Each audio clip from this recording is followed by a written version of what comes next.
What's going on, guys? It's your boy, Tom Talkchorish, and today I'm back with another AEW Dynamite review. Apologies, there was no review last week, but just due to it being the Easter weekend, I did not have time to record.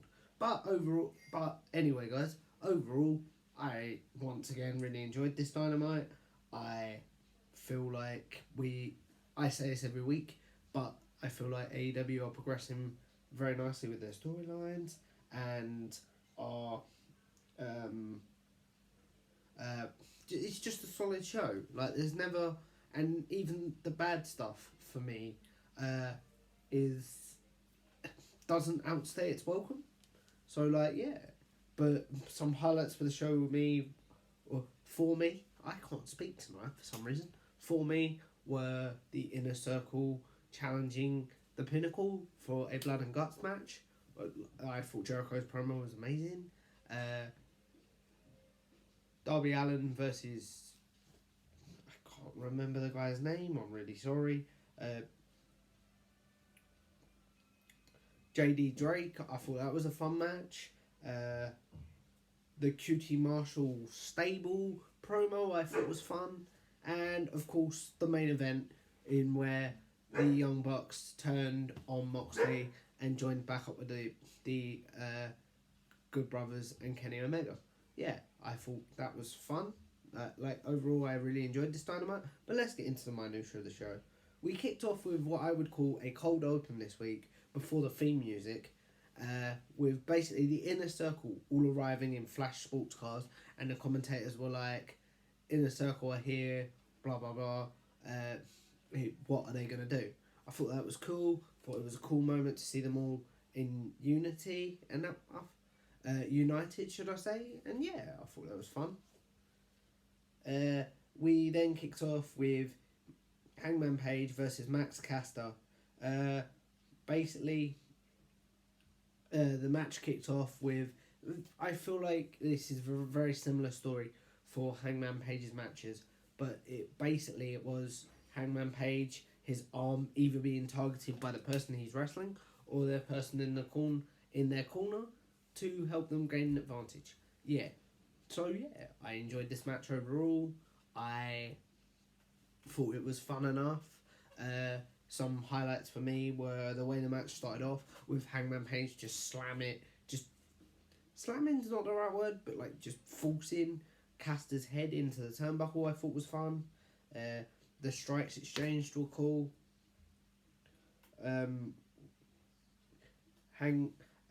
But having Caster clotheslined off the barricade when he was sitting on it was a cool spot too. As I said, I can't find his name. Anthony. I know his first name's Anthony, but I can't remember his last name. Max Caster's partner in the Acclaimed attacking Hangman's arm was fun. And overall, the match ended with Hangman hitting the buckshot lariat to get the win. I feel like we're possibly building to a Hangman Page match at possibly Double or Nothing. A match between Hangman Page and Kenny Omega for the championship, but we shall see. But yeah, fun enough match to kick off the show. Enjoyed it enough.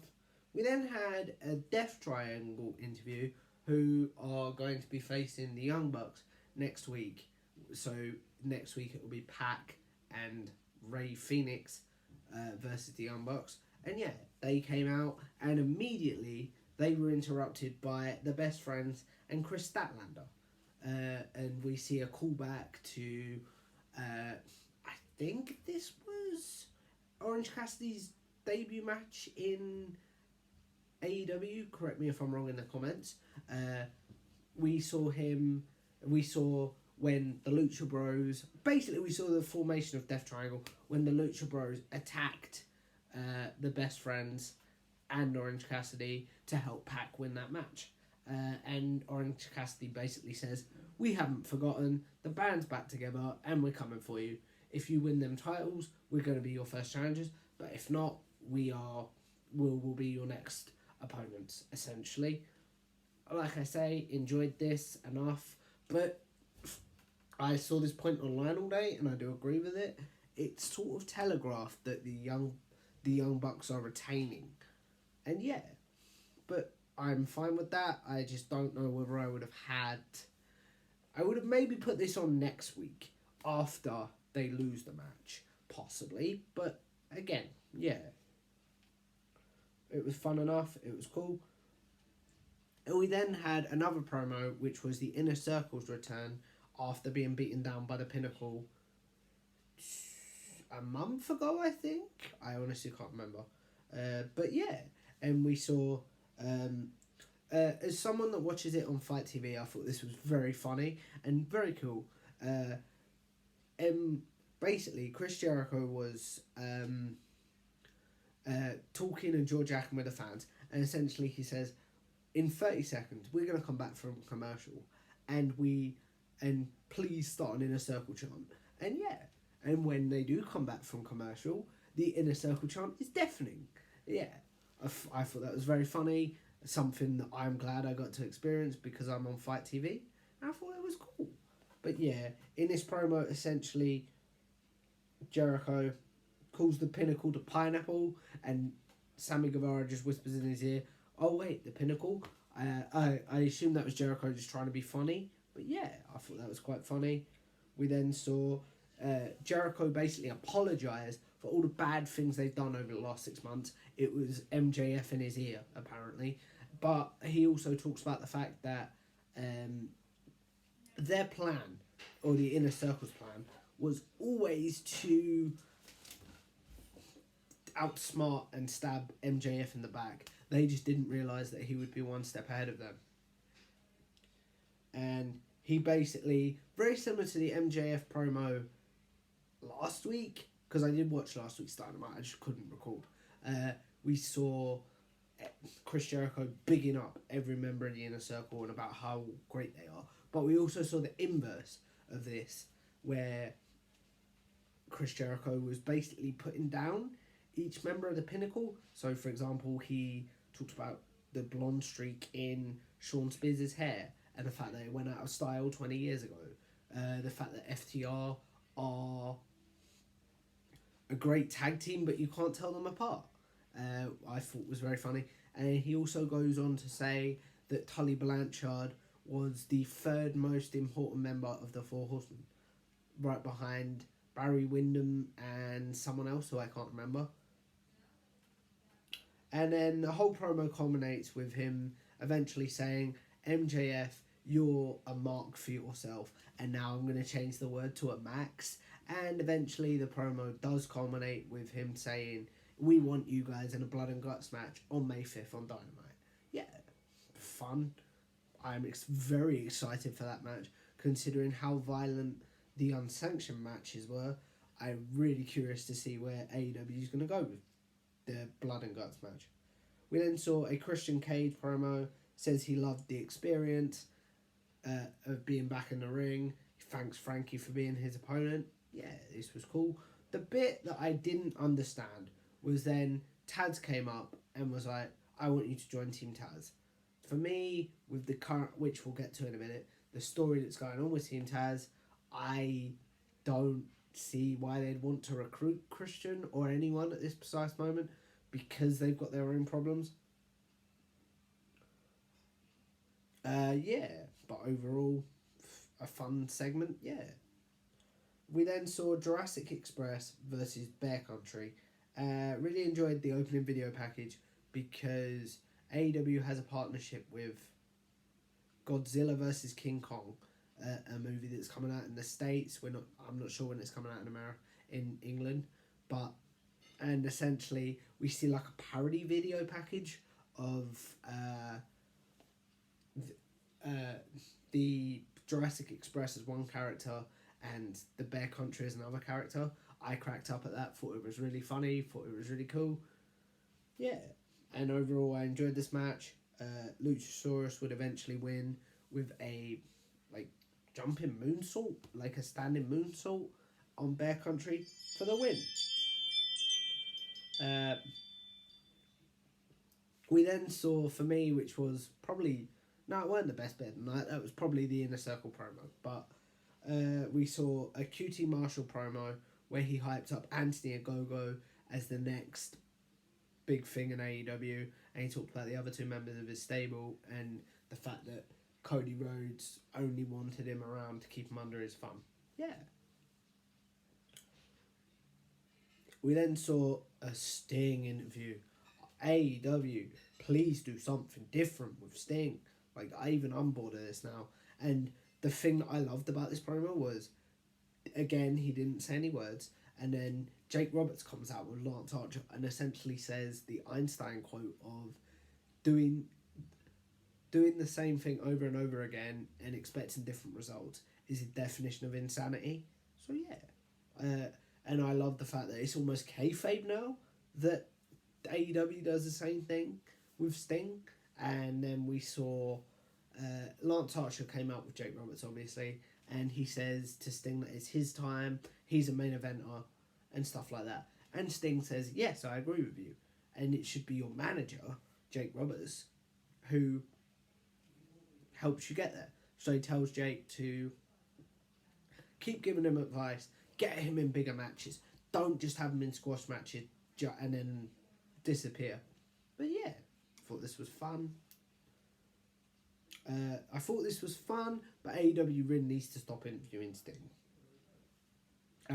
We then saw a Team Taz promo where Taz essentially tells Ricky and Ricky Starks and Brian Cage, to stop arguing and that they need to be smart and a well-oiled machine, a united front, whatever expression you want to use, because they're looking at getting Christian in.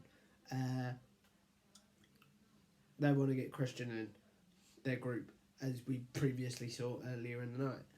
Yeah. Again, I find it very hard to believe that's going to happen, but there you go.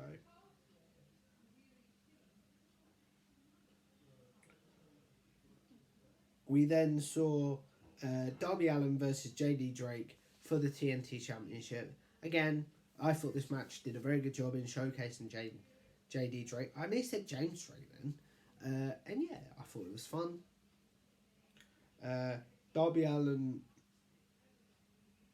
to start off, Darby Allin dived out of the ring and then was hit with a shoulder tackle by JD Drake, should I say. We then saw a sleeper hold by JD Drake, and then a shoulder block off the top rope. Sting comes out to get rid of Ryan Nemeth and I think it was Cesar Bononi. Is that the other guy? Because him, James D. Drake, and Ryan Nemeth are a team. So basically, to even the odds, we would then see Darby Allin be kicked to the outside of the ring. Darby Allin would then dive onto Cesar Bononi and Ryan Nemeth, and then we would then see Darby Allin hit a avalanche code red from the top rope and a coffin drop to get the win. Fun enough match. I enjoyed it, but there you go. Darby Allin is then attacked by the Butcher and the Blade, who are obviously part of Matt Hardy's new stable. It was then later announced that, and the Dark Order comes out to basically assist and save Darby Allin, because in the next match, the Bunny, who's at ringside with Matt Hardy, is about to take on Ty Conti of the Dark Order. I thought that was very cool for some continuity. One issue I had, they're brawling as we go to commercial, and then Chris Jericho's cutting a promo in the back with Alex Marvez, and he's being all supportive and nice because his team are now good guys. But then he's brought out to the ring by the Pinnacle, who have attacked him, and he's hit with a spike pile driver by FTR and just beaten up. But Ty Conti and the Bunny have disappeared. Wouldn't it have made more sense for me, or to me, if you would have continued that brawl, and then after the match, we use this segment as like a cool-down segment to help cool the fans down before the main event. Just me, maybe, I don't know, but maybe for me, that segment was in the wrong place. Britt Baker then essentially cuts a promo telling people to watch all of AEW's shows, even the ones on YouTube like Elevation and Dark, because she wants to get wins up and she wants a title shot. That was essentially the promo. Of course, it was amazing because it's Britt Baker, but yeah, nothing more to say really. We then saw the Bunny versus Taya Conti, and they brawled to start off the match. Suplex by Conti and then a knee to the face. Drop kick into the barricade by the Bunny. A knee lift by the Bunny. A clutch. Eventually, Taya Conti hits a move. I think it's a Tide DT. It's basically a DDT, but it has some like really name associated with her name that I can't think of right now. And yeah, so yeah, it we saw that, and Taya Conti picked up the win, thanks to Shida fighting off the Matt Hardy brand and everyone else, and stopping the Bunny from using her kendo stick. I think we will get Taya Conti versus Shida down the road, and I'm fine with that. In our main event, we then saw Kenny Omega and the Good Brothers versus Mox and the Bucks. Essentially, guys, you know how this match went. It was almost the Good Brothers beating up on the Bucks to then eventually hit a tag to Mox and hit a hot tag. Mox then hit a tag again, and as the Bucks look like they're about to beat up Kenny Omega, you sort of see not resentfulness, what's the word? A reluctance on their part to do this, and we would then see Moxley essentially tag him, being like, if you're not going to do it, I'll do it myself then. He hits 2 paradigm shifts, locks Omega into a sleeper hold, and the Bucks turn around and super kick him. And then Eddie Kingston's brought out by the Good Brothers, who all of a sudden just brought him out and disappeared from the match. They hit a Magic Killer on him on the stage, a second Magic Killer to Mox in the ring, and Kenny Omega wins. And to send the show off air, we see the Bucks hit a second super kick on Mox, and then they're too sweeting as the show goes off the air. Like I say, guys, fun Dynamite. A few things that I didn't enjoy, but they were definitely outweighed by the things that I did enjoy. A quick programming note, I will be reviewing NXT TakeOver on Monday or over the weekend, depending on when I get time to watch it, and Mania in the coming weeks. I also have an interview going up on my channel that I'm really looking forward to, and I hope you guys enjoy. Please like, share, and subscribe if you like this video, and I'll see you in the next one. Bye.